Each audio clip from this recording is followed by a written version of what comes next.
buenas a todos, es un placer tenerlos aquí un día más en el canal de Entendiendo la Fisiología y el día de hoy vamos a continuar aquí en el módulo de fisiopatología, esta vez hablando de una patología bastante curiosa, la cual muchos quizás se sorprendieron a ver este video porque pensaban que esta condición no es como tal una enfermedad, pero sí lo es, esto fue ya descrito por la OMS y es la obesidad, una condición la cual cada vez se va volviendo más y más frecuente, debido a que en la dieta de hoy en día llevamos un alto consumo calórico, ultraprocesado, muy abundante en azúcares y demás, y nos encontramos cada vez en un ambiente más obesogénico de lo que quizás décadas atrás no se estaba. Ojo, no estoy negando que décadas atrás no había obesidad, pero con el pasar de los años son más frecuentes porque el estilo de vida moderno ha llevado a que las cosas vayan de esta manera. Entonces vamos a conocer un poco más sobre lo que es como tal la obesidad, por qué se considera una patología, todos sus desenlaces o situaciones a las cuales pueden llevar a ella, porque no necesariamente es como tal porque una persona empieza a comer más, más y más. O sea, la cosa va más allá de eso, aunque para conocimiento coloquial, pues sí puede ser sencillo verlo de esa forma. No obstante, hay que conocer que todo esto va incluso hasta un nivel genético, lo cual implica un mayor o menor, o sea, tener mayores o menores probabilidades de desarrollo de obesidad. Entonces, la bibliografía fue Goldman Cecil, Tratado de Medicina Interna, en su 20ª edición. Entonces, vamos a adentrarnos sobre esto. Tenemos que conocer exactamente qué es la obesidad. La definición exacta de la misma es que la obesidad es un grado de exceso de adiposidad que puede predisponer a consecuencias adversas para la salud. Es una enfermedad de la regulación del peso corporal, del mismo modo que la diabetes es una enfermedad de regulación de la glucosa. Y quiero que tengan algo en cuenta. La obesidad puede llevar a múltiples desenlaces. Realmente en la presentación que tenemos aquí enfrente, tenemos más desenlaces de condiciones por obesidad que opciones de plato en un menú. O sea, hay bastantes desenlaces desfavorables debido a la obesidad. Y estos no se limitan solamente a efectos secundarios a raíz de la obesidad. Hay muchos que son incluso mecánicos debido a altas presiones, que por ejemplo vamos a ver un desenlace que afecta a nivel respiratorio, que es conocido como el síndrome de Pickwick, que esto se debe a que debido a la mera adiposidad y el volumen que eso abarca, lo que es a nivel abdominal, el diafragma no puede distenderse suficiente y no se puede respirar de una forma eficiente. E incluso vías aéreas pueden quedar obstruidas porque se tiene hipertrofia de las amígdalas, un superengrosamiento del cuello y demás.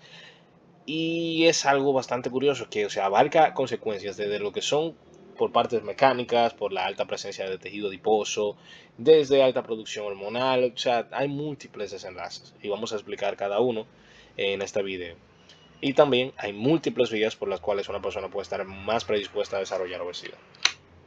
Saber algo, aunque ya lo respondí en un inicio, ¿la obesidad es una enfermedad? Pues sí, lo es, porque la obesidad es una enfermedad crónica porque altera la regulación energética y hormonal del cuerpo, genera inflamación sistémica, produce múltiples comorbilidades y requiere intervención médica.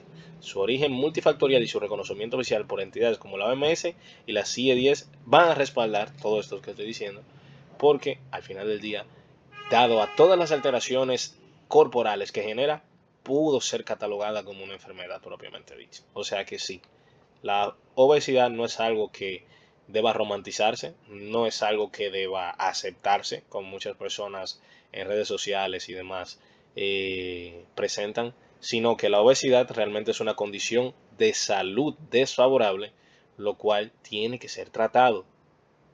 Y en el presente video entenderán todas las consecuencias que tiene y el por qué de verdad no debe tomarse a la ligera como algo que es normal o que hay que aceptar el cuerpo como es. No, porque todos tenemos derecho a vivir una vida saludable. Y tenemos la responsabilidad sobre nosotros mismos de garantizar que nuestra vida sea lo más saludable que nosotros podamos permitirnos. Entonces, vamos a continuar sabiendo la parte epidemiológica de la obesidad, sabiendo que más de 1.900 millones de adultos en todo el mundo tienen sobrepeso, sabiendo que este es el estadio inicial. O sea, eso es lo menos, el sobrepeso. Luego entonces tenemos que más de 650 millones de personas en el mundo son obesos, que ya ahí entonces entra a tres categorías de obesidad: la obesidad leve, moderada o grave o mórbida. Saber que la obesidad, por eso decía que es un problema serio de salud, causa aproximadamente 4.7 millones de muertes en todo el mundo cada año. Y en Estados Unidos, más del 70% de los adultos padece de sobrepeso. La prevalencia de obesidad es alrededor del 42% en mujeres y 44% en hombres. Ya verán más adelante por qué en hombres hay un porcentaje un poco mayor, aunque sí es cierto que con el pasar de los años y ya alcanzando la vejez, el punto crítico, diríamos, para ser exactos, que es cuando las mujeres alcanzan la edad de menopausia, ese porcentaje aumenta debido a que los estrógenos ayudaban un poco a que la grasa corporal en el sexo femenino se distribuyera de una forma más favorable para evitar la aparición de obesidad, pero no es que no podían padecerla antes de llegar a la menopausia, pero luego de llegar a la menopausia es más fácil que pues padezcan de obesidad. Sin mencionar que con el pasar de los años las personas van perdiendo el índice metabólico que tenían en un inicio y eso hace que se deba ajustar la ingesta energética, lo cual no muchas veces se hace. Entonces es realmente algo importante. Saber que el índice de masa corporal aumenta entre los 20 y los 60 años y desciende ligeramente a partir de entonces. Eso sería hasta cierto punto un, un punto a tomar en cuenta para determinar entonces cuando se está viendo una persona obesa o no, o que parece algún tipo de peso por encima del que debería tener.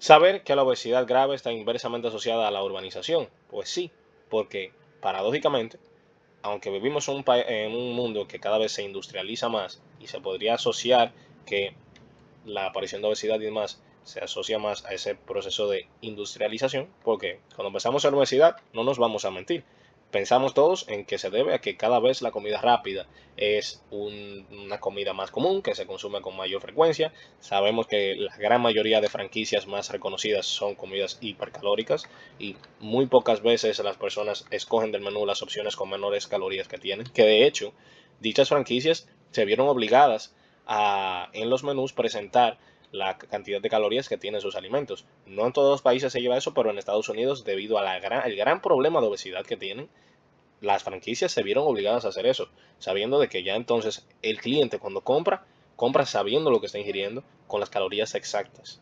Entonces, realmente es algo que se le ha tomado cartas en el asunto. Pero, paradójicamente, como ya dije, las personas que viven en sitios más pobres, sitios menos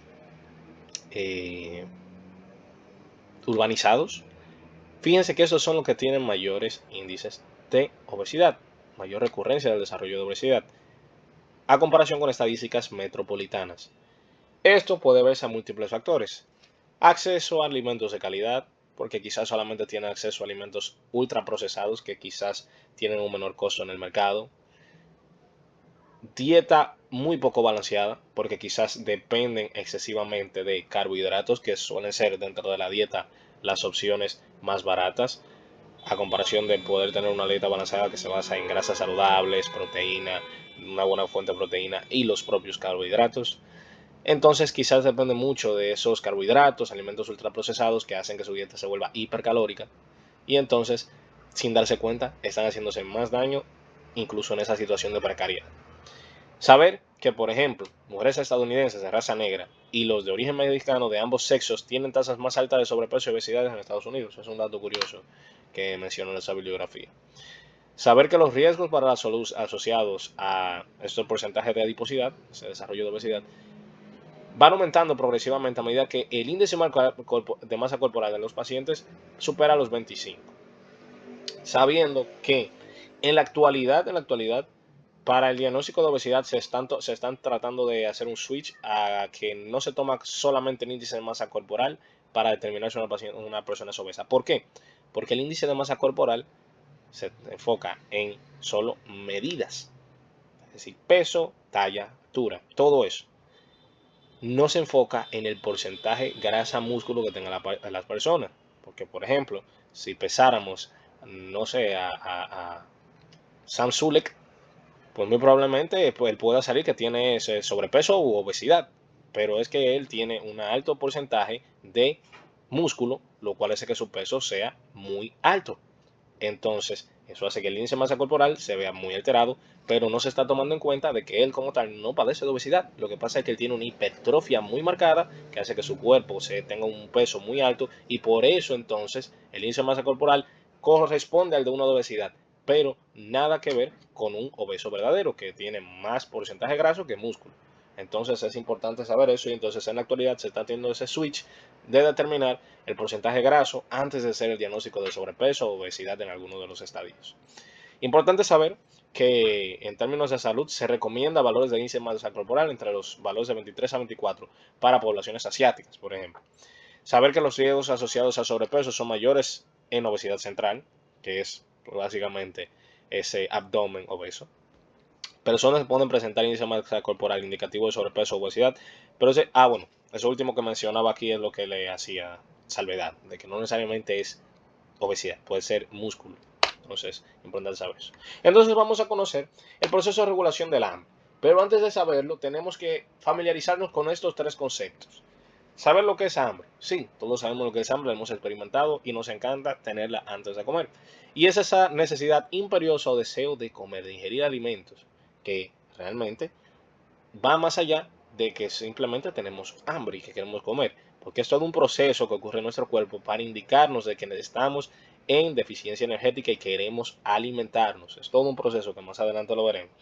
Luego se tiene el proceso de saciación. La saciación, que no se debe confundir con saciedad, la saciación es estar lleno durante la comida, es cuando estás comiendo, comiendo y comiendo, pero llega un punto que no te puedes, por ejemplo, acabar el plato. ¿Por qué? Porque ya te llenaste, ya tú no puedes comer más. Eso es también otro mecanismo dentro de tu cuerpo que te está indicando que ya tú no puedes comer y que debes parar. ¿Por qué? Porque ya, por así decirlo, se llenó el tanque del carro. Ya no puedes comer más porque ya te llenaste. Eso es muy importante y es de muy buen uso porque nos permite entonces no ingerir más de lo que necesitamos realmente. Y finalmente se tiene la sensación de saciedad, que esa sensación de saciedad hace lo siguiente. Esta es la que nos permite que después, por ejemplo, el mediodía que comemos, es la que nos permite que a los 10 minutos no tengamos hambre de nuevo, que sigamos saciados de la comida que tuvimos hace nada, si fue una comida suficiente como para llegar a la saciación. Porque, por lógica, ya luego de una comida no empezamos a comer de una vez.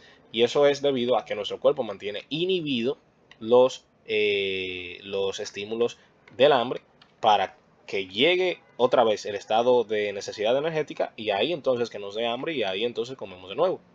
Por eso es que los periodos de comida están separados. No porque se decidió así por cultura, sino porque nuestro mismo cuerpo dicta cuándo es el momento de comer, debido a esos estímulos de inhibición y estimulación del hambre.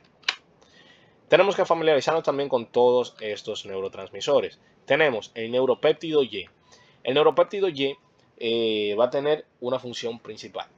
Lo que es el neuropéptido y la proteína relacionada con el agouti van a ser componentes que van a estimular el apetito. Por ende, también estos van a reducir el gasto energético. ¿Por qué? Porque estos se van a relacionar con procesos anabólicos, no catabólicos. ¿Por qué digo que se relacionan con procesos anabólicos? Porque van a ver más adelante que esos salen en respuesta de procesos anabólicos. Perdón, perdón. Digo, salen en respuesta a deficiencia de procesos anabólicos, que es lo que quería mencionar. Porque verá más adelante que estos salen a la luz y generan sus efectos a raíz de deficiencias en insulina y leptina. O sea, bajos niveles de estos estimulan a que el neuropéptido y proteínas relacionadas con el agouti sean secretados. Al ser secretados, entonces estos fomentan el hambre, entra glucosa al cuerpo, la insulina hace su trabajo anabólico y entonces luego pues ya entramos en el proceso de que cuando sube la insulina y sube la leptina, pues entonces se activan otro grupo de células que inhiben el hambre. Ahí entra CART y MSH. CART, que es el transcriptor relacionado con cocaína y anfetaminas, y MSH, que es la melanocortina, que es la hormona estimulante de los melanocitos. Que en el módulo de hormonal la mencionamos muy por encima, pero aquí la mencionamos ya con más propiedad. Entonces, saber que entonces el neuropéptido Y va a estimular el hambre. Este va a ser liberado por el hipotálamo. No voy a hacer abundar mucho porque más adelante tengo una diapositiva para esto. Y entonces va a aumentar la ingesta de alimentos, disminuir la actividad física y termogénesis, va a modular la ansiedad y la respuesta al estrés y va a influir en la memoria y el ritmo circadiano. La proteína relacionada con el agouti, entonces esta va a ser esta actúa mediante un antagonismo de receptores MC3 y MC4, es decir, receptores para la melanocortina. Entonces, más adelante veremos cómo esta genera sus efectos gracias a eso. Luego tenemos el CART, el transcrito relacionado con la cocaína y anfetaminas, que esta entonces lo que hace es inhibir la ingesta de alimentos, genera un efecto anorexigénico, porque suprime el apetito y modula la recompensa. Y la melanocortina, pues bueno, esta lo que hace es que estimula la producción de melanina en melanocitos y activa receptores MC4 porque tenemos receptores MC desde el 1 hasta el 5. Y entonces el MC4 es que está relacionado con el hambre, se encuentra en el hipotálamo y entonces esto lo que va a hacer es inhibir el apetito. Entonces vamos a ver esa regulación del hambre que le expliqué bien breve ahí, pero ya detallado así, pasito por pasito. Entonces vamos a ver que la zona clave en el hipotálamo es el núcleo arqueado. En el hipotálamo, en el núcleo arqueado, se recibirán las señales periféricas para controlar los procesos orexigénicos y anorexigénicos. Sabiendo que orexigénicos quiere decir procesos que generan hambre y anorexigénicos procesos que generan saciedad. Entonces, estas señales periféricas son esas hormonas que van a estimularlos, leptina, insulina o grelina. Esto va a regular la ingesta. Entonces, ya mencionamos las hormonas clave y las neuronas, para nuestra suerte, tienen el nombre de las mismas hormonas o neurotransmisores más bien que liberan. Tenemos las neuronas NPY, AGRP, que son las que liberan el neuropéptido Y, y discúlpenme el nombre, proteína relacionada con el agouti, me disculpa, proteína relacionada con el agouti. Y luego se tiene, esas son las que estimulan el hambre, y luego se tiene el transcrito relacionado con las cocaínas y anfetaminas, y el POMC, que, bueno, el POMC no, aquí no lo mencionaba, pero bueno, es otro de los componentes que van, aquí se me olvidó colocarlo. Pero el POMC, ahora dándome cuenta que no lo puse aquí, también va a inhibir el hambre, básicamente. Va a generar la misma función de inhibir el hambre. Gracias a lo que viene siendo esa inhibición por la porción orexigénica. Entonces, vamos a ver la regulación para cuando nos da hambre. Entonces, a bajos niveles de insulina y leptina, que si piensan de manera lógica en qué momentos eso se da, la insulina se libera por estímulos de glucosa. Si hay aumento de niveles de glucosa en el cuerpo, hace que la insulina sea liberada para así interiorizar esa glucosa, ¿verdad?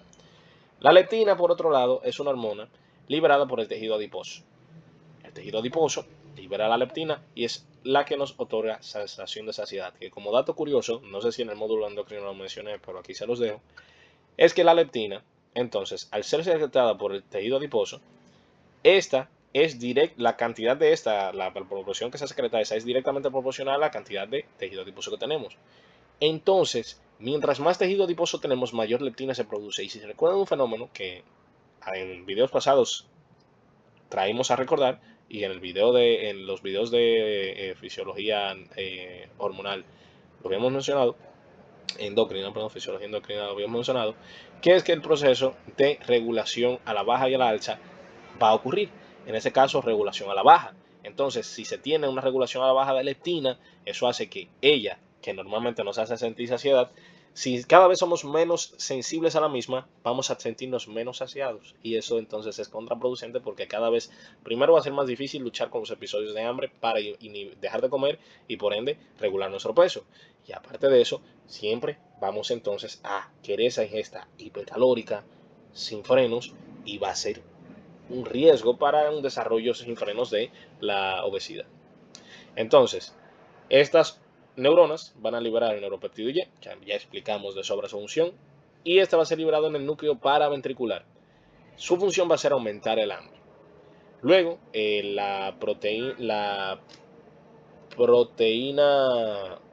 relacionada con el agouti va a antagonizar los receptores MC4, que si se recuerdan, los receptores MC4 eran lo que veníamos mencionando, que estimulaba la melanocortina.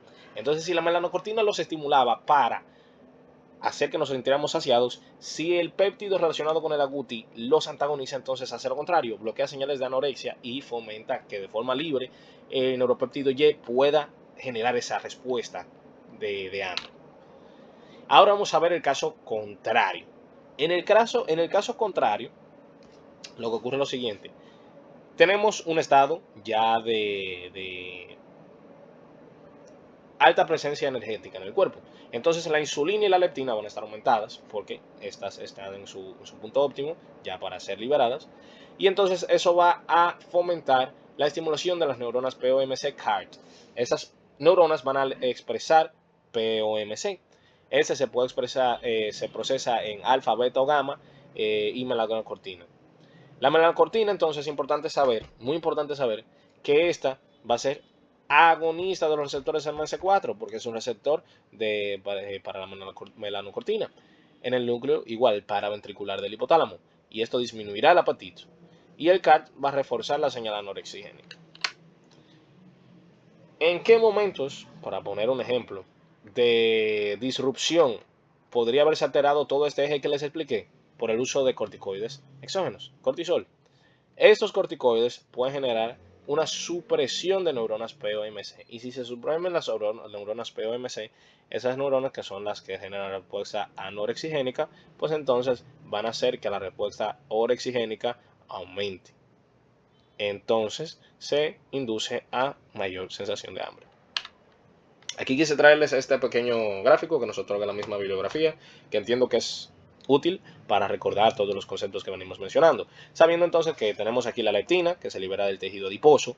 Entonces, esa leptina que se asocia a momentos de saciedad y alto estado energético, entonces la leptina va a fomentar la estimulación de las neuronas POMC y la inhibición de las hormonas de las neuronas AGRP y NPY. Por otro lado, la insulina, entonces, igual que la leptina, va a tener las mismas funciones, pero solamente inhibiendo las neuronas AGRP y NPY. Esta no actúa sobre esta, sino que inhibe más bien.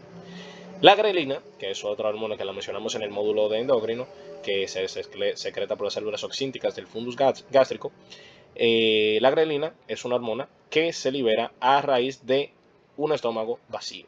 Entonces la grelina fomenta el hambre por su receptor específico en las neuronas AGRP, NPY, y entonces genera la estimulación de dichas neuronas y ellas liberan los debidos neurotransmisores.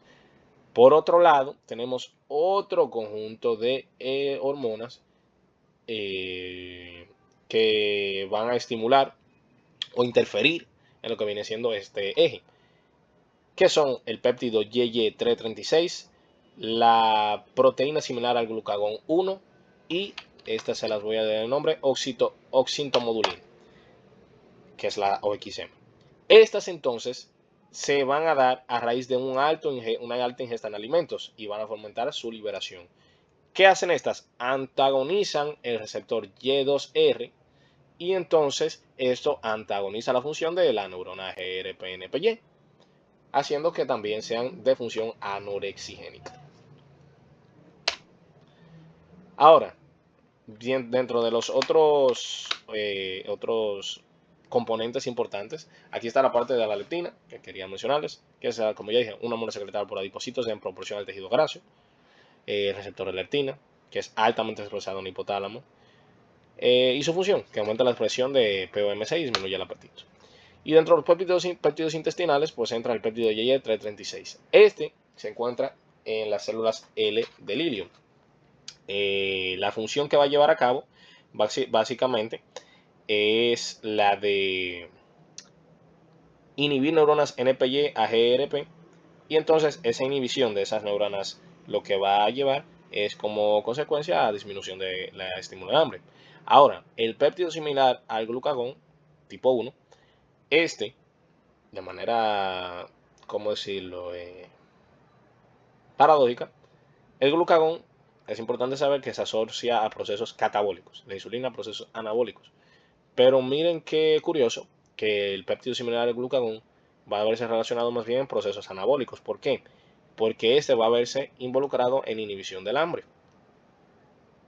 Si se inhibe el hambre es porque ahora mismo hay presente insulina, que de hecho este péptido fomenta la secreción de insulina y disminución de la motilidad gástrica.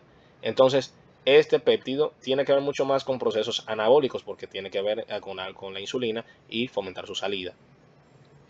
Por otro lado, tenemos la oxintomodulina, que esta se secreta en el intestino distal y activa los receptores MC4. Estos entonces son los encargados de la sensación de saciedad que venimos mencionando hace rato. ¿Cómo se contrarregula todo esto? Por la grelina, entonces, que esta es la que sí va a fomentar el hambre, que ya lo explicamos. Y entonces ahora vamos a ver el apartado biopatológico.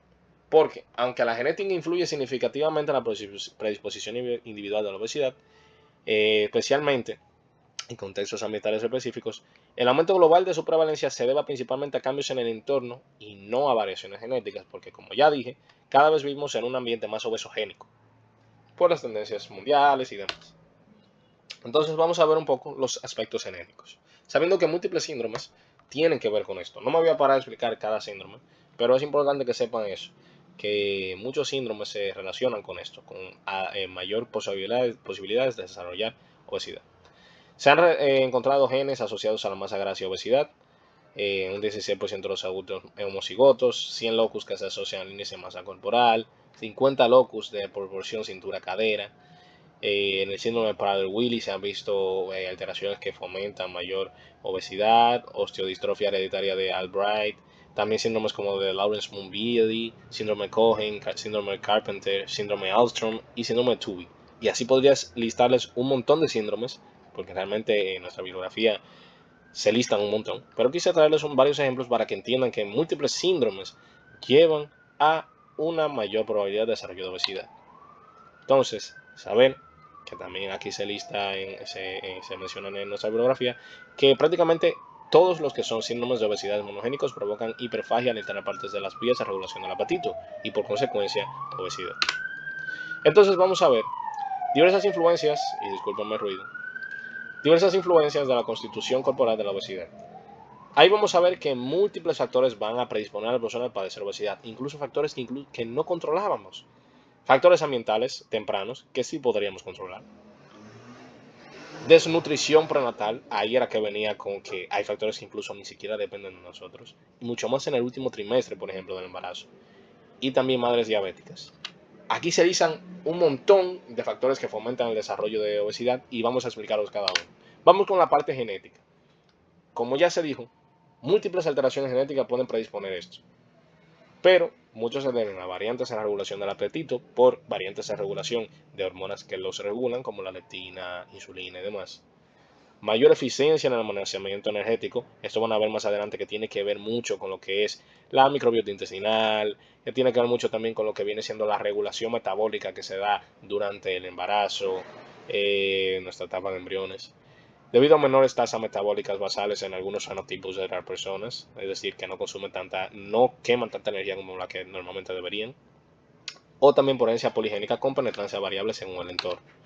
Luego tenemos los efectos epigenéticos prenatales o no natales, y aquí era que venía con la parte de que incluso hay elementos que simplemente no los controlamos, porque es culpa de, en este caso, hábitos de nuestra madre. Un proceso de desnutrición en etapas críticas puede generar reprogramación metabólica. ¿Y por qué esto ocurre? Es muy curioso, pero realmente hace lógica, porque tienes que pensar que nuestro cuerpo siempre va a buscar la mejor vía de supervivencia que pueda tener en el momento.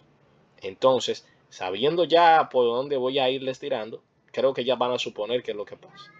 Si nos encontramos, supongamos ya en la parte más específica que suele ocurrir al final ya en el último trimestre del embarazo, imagínense lo siguiente.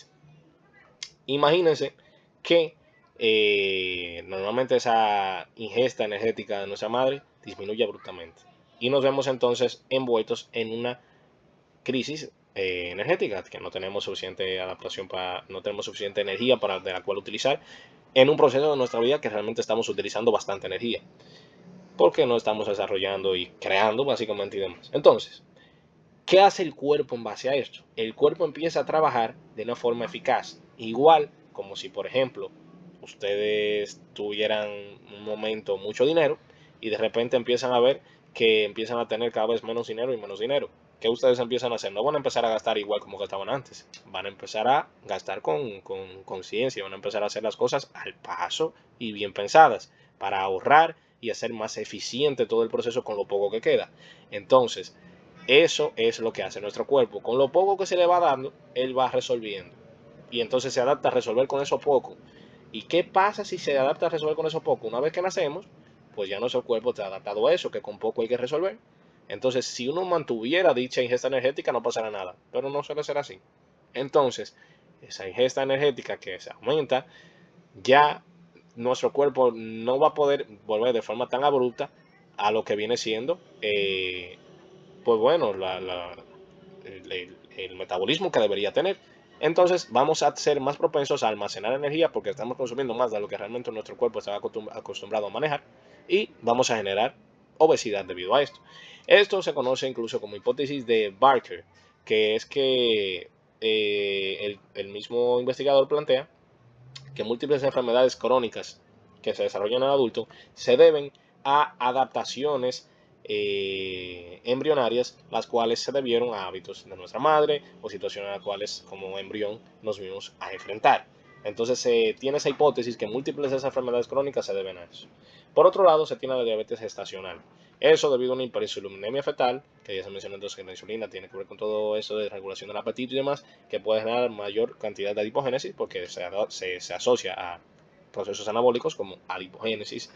Entonces, pues se genera ser más propenso a desarrollar obesidad. También nacer con un bajo peso puede generar obesidad. ¿Por qué? Porque normalmente los bebés que nacen con un bajo peso tienden a tener un aumento en el primer año bastante rápido de masa corporal, siendo mayor porcentaje en grasa. También el tabaquismo materno, por ese mismo bajo peso al nacer que le venía mencionando, y aparte de eso, le genera probabilidades de riesgo cardiovascular al bebé.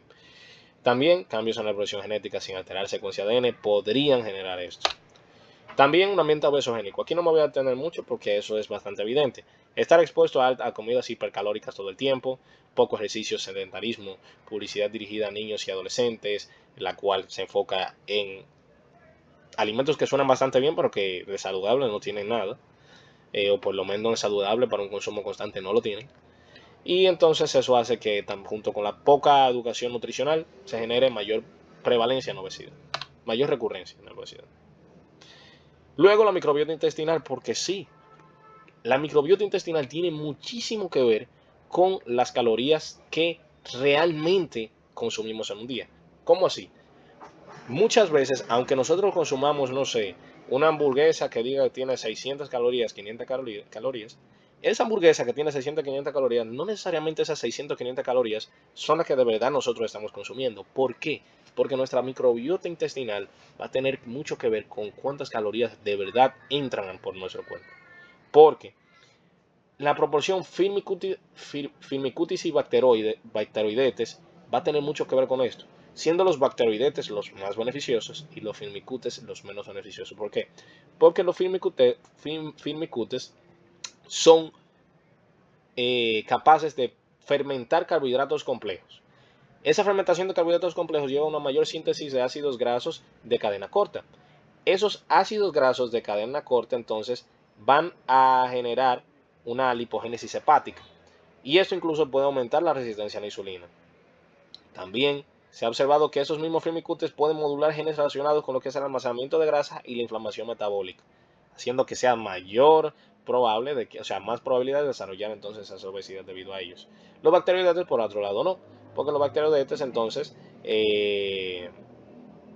no fomentan este estado hipercalórico, porque a raíz de que esos ácidos grasos de cadena corta se generan, hay que saber entonces que estas calorías de ese alimento que ingerimos se van a absorber mejor. O sea, no solamente que se generan esos ácidos grasos y ya, y que se tiene grasa. O sea, es que esas calorías se van a absorber mejor de ese alimento que consumimos. Y entonces, eso hace que realmente estemos consumiendo más calorías que las que quizás una persona con más bacteroidetes hubiera absorbido. Entonces, eso predispone a la persona a que por una comida absorba más calorías que otra. Y también se tiene lo que es la disbiosis, que la disbiosis es, como su nombre indica, una menor diversidad bacteriana. eso es menor cantidad de bacteroidetes, eso mismo que venía mencionando. ¿Y qué eso genera? Eso genera lo que viene siendo un intestino más permeable y puede permitir entonces la entrada de lipopolisacáridos a ese epitelio. Eso genera una respuesta inflamatoria crónica leve que puede pasar desapercibida, pero esa respuesta inflamatoria crónica prolongada puede generar entonces también una inflamación, puede generar también una predisposición mayor a lo que viene siendo obesidad. ¿Por qué? Porque puede alterar hormonas intestinales como el péptido similar al glucagón 1 o el péptido YY, que regulaban el hambre inhibiéndolo.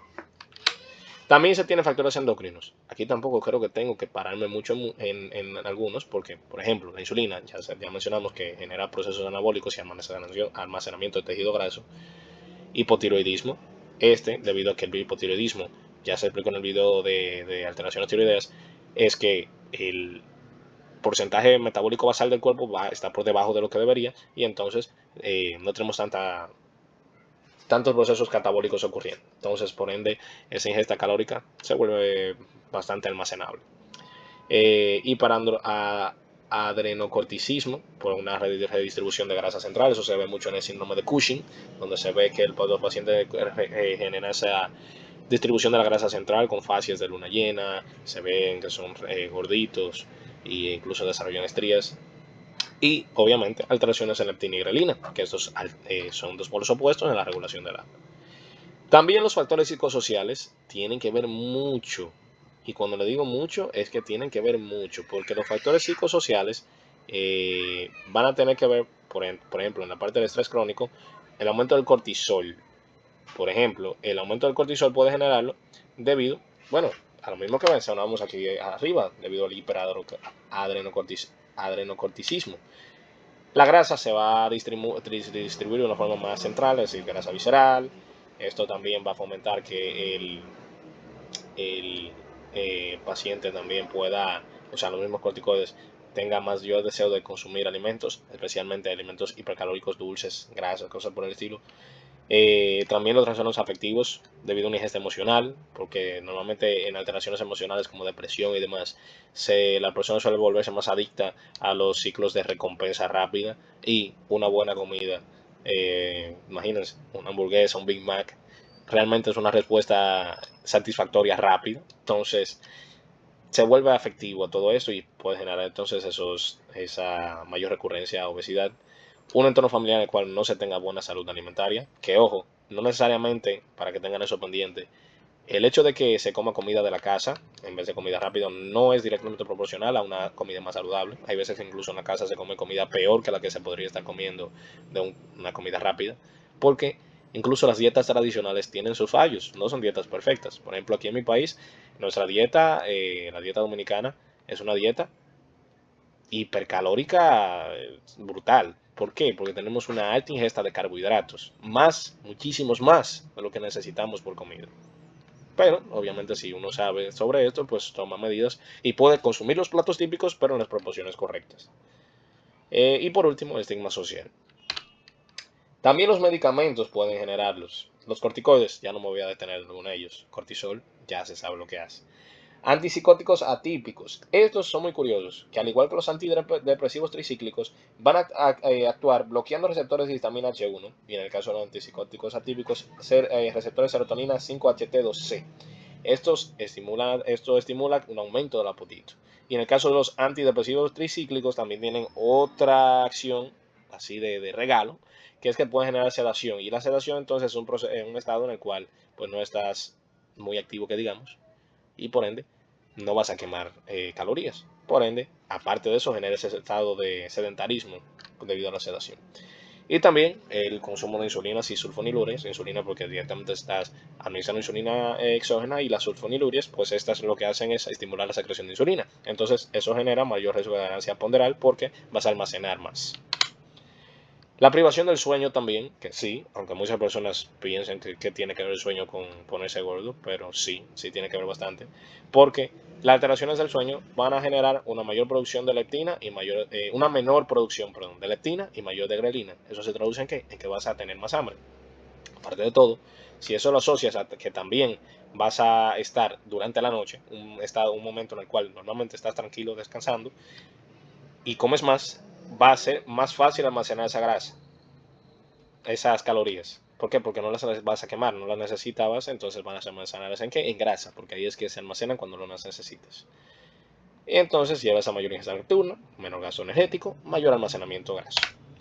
También la edad y el sexo determinan la aparición de obesidad. Ya lo vimos en los porcentajes de más adelante. Y mencionábamos el envejecimiento, que mayor que vamos envejeciendo, el porcentaje muscular va disminuyendo frente a lo que es el gasto energético, frente a lo que es el porcentaje en grasa, perdón, y también el gasto energético. La menopausia tiene que ver mucho con lo que es la aparición de obesidad. ¿Por qué?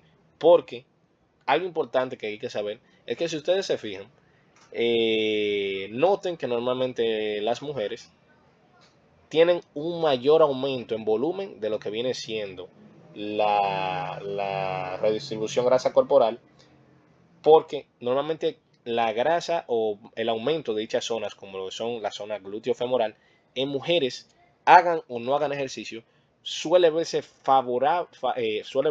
con un aumento favorable frente a lo que es un hombre, poniéndolo en las mismas condiciones de que no realizan ejercicio, porque estamos ignorando esta parte. Eso se debe a que eso que probablemente dicha mujer está almacenando en esa zona, no es que crecieron más de esos músculos, no es que hipertrofió así espontáneamente. Se debe a que con el inicio de su vida, no su vida sexual, pero su etapa sexual hormonal, lo que ocurre es que esos estrógenos fomentan que el almacenamiento graso se dirija más hacia las zonas glúteo-femoral, y por lo tanto tiene ese aumento de lo que vienen siendo los glúteos y en la zona femoral. En los hombres no suele ser así, porque en los hombres la testosterona entonces genera un aumento de almacenamiento en grasa a nivel visceral. Por eso solemos tendernos a vernos más gorditos, de forma central. Pero en la menopausia, como hay ese corte de estrógenos, ya todos entramos en el mismo juego y todos entonces tenemos predominancia de almacenaje de grasa a nivel visceral. Por ende puede generar obesidad por esta vía. También la pubertad, debido a esos cambios hormonales que existen, como el que les acabé de explicar, y también por diferencias hormonales entre sexos. También se tienen factores socioeconómicos que se asocian mucho a lo que mencionaba en un inicio, de las dietas que puedes tener disponibles, la educación nutricional y demás. Y bueno, vamos a empezar con lo que es el menú de todo, como le digo yo, de todas estas consecuencias que se pueden tener a raíz de tener obesidad. Primero, vamos con la diabetes mellitus tipo 1. Se tiene una obesidad visceral que genera resistencia a la insulina debido a la hipotoxicidad, inflamación crónica y alteración de adipocinas. Se reduce la adiponectina y aumenta los niveles de factor necrótico tumoral alfa. Se tiene dislipidemia heterogénica. Eso ocurre debido a que se aumentan los ácidos grasos libres, eso aumenta los niveles de lipoproteínas de muy baja densidad a nivel hepático, se disminuyen las de alta densidad y aumentan las lipoproteínas de baja densidad pequeñas y densas. Se tiene síndrome metabólico, que puede ir con obesidad central, hipertensión arterial, dislipidemia y resistencia insulínica. Se puede tener hipertensión arterial sola por una hiperactividad simpática inducida por la parte debido a altas alteraciones con la parte del cortisol y demás. Se aumenta la retención de sodio-agua, aumenta la bulimia, se aumenta la resistencia vascular periférica, eso genera la hipertensión. Se puede tener cardiopatía isquémica debido a procesos ateroscleróticos derivados de las dislipidemias que veíamos en un inicio. Se puede tener insuficiencia cardíaca también por una sobrecarga hemodinámica y metabólica al tejido cardíaco. Se puede tener fibrilación auricular a raíz de esa sobrecarga que va a llevar el corazón también. Se puede tener apnea obstructiva del sueño. Esto es una afectación más bien mecánica, como la que mencionaba al inicio, que aquí se obstruye una vía debido al porcentaje de grasa que tiene a nivel cervical, por ejemplo, y eso aumenta el colapso faríngeo y hace más difícil respirar y mucho más evidente cuando se recuesta el paciente. Ahora se tiene lo que es la hipoventilación por obesidad severa o síndrome de Pickwick, que recibe ese nombre de síndrome de Pickwick, que lo mencioné en un inicio, debido a un personaje conocido como Joe el Gordo, que pertenece a los papeles póstumos del Club Pickwick, escrito por Charles Dickens, que básicamente ese personaje, pues como su nombre lo indica, era un personaje obeso, que normalmente se presentaba somnoliento, cansado y con dificultades para respirar un poco. Por eso se llamaba Joe el Gordo de cara roja, de hecho, Joe el Gordo de cara roja. Eso se debe a que, pues bueno, aquí hay una disminución de la compliancia torácica, lo cual lleva a un aumento del trabajo respiratorio y se puede llevar incluso a una hipercapnia crónica. También se puede generar asma por una inflamación sistémica, disfunción inmunológica y resistencia a corticoides. Se puede generar una resistencia a la insulina debido a que pues puede haber lipotoxicidad, inflamación o bloqueo de la señalización insulínica. Se puede tener el síndrome de ovario poliquístico, que el síndrome de ovario poliquístico, que no lo mencioné en un inicio, la parte, cuando mencionaba la parte de las hormonas, pero el síndrome de ovario poliquístico se puede deber a lo siguiente.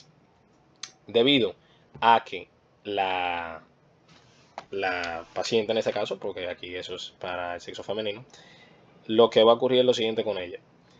Ella va a tener esa obesidad, que en este caso va a ser visceral, y entonces esta obesidad va a generar hiperinsulinemia en un primer estado, porque vamos a tener resistencia a la insulina, como mencionábamos aquí atrás. Entonces esa resistencia a la insulina va a fomentar que se libere más insulina, y ese aumento, esa hiperinsulinemia, estimula las células tecales del ovario, y las células tecales del ovario son las células encargadas de producción de andrógenos, es decir, similares al testosterona, hormonas masculinas, que estas normalmente antes de convertirse en estrógenos pasa por un proceso de aromatización por la enzima aromatasa, que es la convierten en estrógenos. Entonces, esa sobreproducción de andrógenos es lo que lleva a defectos en la ovulación, por eso puede generar anovulación y entonces genera esos quistes y genera entonces el síndrome de ovario poliquístico. También puede generar hipogonadismo masculino, porque el tejido graso, el tejido adiposo, contiene aromatasa, tiene función aromatasa, y entonces transforma esos andrógenos, esa testosterona, en estrógenos, y entonces puede generar disfunción eje gonadal y ese hipogonadismo masculino. Luego se tiene hipotiroidismo subclínico. Eso es por reacción bidireccional, obesidad alterna ya ese eje hipotálamo hipófisis tiroides. También puede generar depresión por estigma social, una inflamación neuroendocrina o dismorfia corporal. Básicamente te vas a sentir mal por cómo te ves y cómo las personas van a verte y quizás se pueden ver con desprecio, y esto puede generar depresión, que esa misma depresión puede fomentar también a que sigas comiendo más y volviéndote más obeso. También puede generar demencia debido a un aumento de riesgo vascular, resistencia insulínica cerebral o estrés oxidativo, migraña, que eso tiene que ver mucho con lo que es la leptina, adipocinas y alteraciones en neurotransmisores. Puede generar hígado graso no alcohólico por acumulación de triglicéridos hepáticos debido a la resistencia insulínica que se induce por la obesidad. Puede inducir colelitiasis debido a un aumento del colesterol biliario, disminución de la motilidad vesicular. Puede generar reflujo gastroesofágico, eso es otra de las consecuencias mecánicas, debido a ese aumento de la presión intraabdominal, genera de que ese esfínter esofágico inferior, que normalmente se encuentra cerrado, pues se ve superado por esa presión que se le ejerce, debido a esa alta, y discúlpeme el ruido de nuevo, debido a esa alta cantidad de grasa intraabdominal, y entonces lo que hace es que pues ceda, y ya cuando cede el esfínter, pues entonces se tiene ese reflujo gastroesofágico. Puede generar artrosis, otras de las complicaciones mecánicas, debido a que esas articulaciones de alto peso, como son las rodillas y demás, van a tener que aguantar más peso todavía. Y, o sea, así adicional, estas no van a estar preparadas para ese peso. ¿Por qué? Porque muy probablemente no están acostumbradas a ejercicio de altos pesos, y por ende esa obesidad la van a pasar un poco mal. También puede generar gota, porque puede haber un aumento del ácido úrico debido a la resistencia insulínica, y eso también disminuye la excreción renal, porque puede haber afectación renal, y también entonces puede generar mayor riesgo de gota, o sea, artritis de rodilla y cadera, debido a que se degenera de una forma acelerada por el peso excesivo de dichos cartílagos. Puede fomentar que las personas sean más propensas a desarrollar cáncer de mama, colon, endometrio, riñón y esófago. ¿Por qué? Porque ese efecto, eso es más común en hombres, la parte del colon, riñón y esófago. Ya obviamente mujeres es específico cáncer de mama y endometrio, pero ¿por qué digo más de un hombre lo del colon, riñón y esófago? Debido a que somos los que más afectados nos vamos a ver por los procesos de aromatización excesiva que se va a dar por el tejido adiposo. También se puede generar psoriasis, aumento de inflamación, disfunción inmunológica y resistencia a tratamientos, artritis reumatoide debido a presencia de un estado inflamatorio crónico, y entonces citocinas proinflamatorias, disminución de respuesta a biológicos. Y en caso de esto, ya más bien para cuando estamos en pandemia, en COVID-19, puede hacer que un paciente tenga COVID-19 una presentación más grave, debido a un aumento de la presión de AC2 en tejido adiposo. Eso genera inflamación basal y disfunción endotelial. Sí, bastantes consecuencias, ¿verdad? Entonces, ya para la próxima clase, vamos a hablar sobre lo que es esclerosis múltiple. Pero espero que hayan aprendido mucho sobre que realmente la obesidad es un problema serio de salud, y es algo que realmente espero que ustedes se sientan así ahora, que tras entender todas las consecuencias que de verdad tiene, da pena y duele cómo múltiples medios hoy en día, a pesar de que tenemos muchas buenas influencias, que buscan que, o tendencias más bien que buscan que las personas lleven un estilo de vida saludable, hacer ejercicio y demás. Hay muchas personas que tienen mucha influencia en masas que van por ahí diciendo que la obesidad y estar sobrepeso, estar gordo, porque lo ven desde ese punto de vista, estar gordo, es algo que tiene que aceptarse y que son como son y que son así, que seguirán siendo así, que deben amarlos como son. Aunque sí es cierto que las personas hay que aceptarlas tal como son en personalidad y demás, e incluso como pueden verse físicamente, esto es válido siempre y cuando la salud de esa persona realmente no esté en riesgo por esos hábitos que está tomando. Porque de ser así, entonces hábitos que quizás pueden ser perjudiciales, quizás no, lo son, como el uso de drogas, tabaquismo, alcoholismo, todo esto, todas esas personas deben justificarse en de que deben aceptarlos como son. Pero precisamente por eso se conoce y avalado por miles, miles y miles y miles de estudios, se sabe que todos esos hábitos son malos, incluido entonces la parte de la obesidad. Miles de estudios lo avalan y todas esas consecuencias no me las acabo de inventar yo para asustarlos ni para llevarlos a mi lado de que tienen que mantenerse saludables, sino porque es la realidad y múltiples desenlaces de personas que incluso fallecieron por todas esas consecuencias lo demuestran. Entonces, espero que hayan aprendido mucho y realmente entiendan que la obesidad no es algo que deba romantizarse, es una enfermedad y tiene que tratarse. Entonces, muchas gracias por tomarse el tiempo de ver este video. Espero que hayan aprendido mucho y nos vemos en la próxima entrega.